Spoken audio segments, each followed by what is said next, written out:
কেমন আছেন সবাই? আমি বলেছিলাম যে আমার ফার্মের মেজের যে মাটি সোলিং হয়ে যাওয়ার পর আপনার আদলা যে এনেছিলাম সেগুলা আপনার পরপর সাজিয়ে সুন্দরভাবে ডেকোরেশন করা হচ্ছে।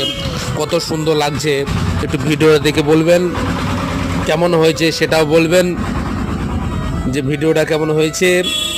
এরপর আপনার মশলা দিয়ে সুন্দর করে ডেটো হয়ে যাবে। এই যে আদলা নিয়ে এসেছিলাম দেখতে পাচ্ছেন, আদলাগুলা পরপর সাজিয়ে রাখা হচ্ছে, একটা সাইজে ঢাল করা হচ্ছে, একটা সাইজে নিচু করা হচ্ছে। তারপর মশলা দিয়ে সুন্দর করে ডেটো করতে হবে। ডেটো করার পর আপনাদের পরের ভিডিও দেবো। এবার আদলা সাজানোর পর আপনার ভিডিও কেমন লাগছে সেটাও বলবো। এখনও আমার কাজ বাকি আছে প্রচুর। পরপর আপনাদের ওই যে 4 ফুট 5 ফুটের যে খুঁটিগুলো আছে পরপর সাজাতে হবে। কত ফুট পরপর দেবো সেটাও আপনাদের পরবর্তী ভিডিও বলবো। আর ভিডিওটা একটু শেয়ার করবেন। থ্যাংক ইউ, ভালো থাকেন।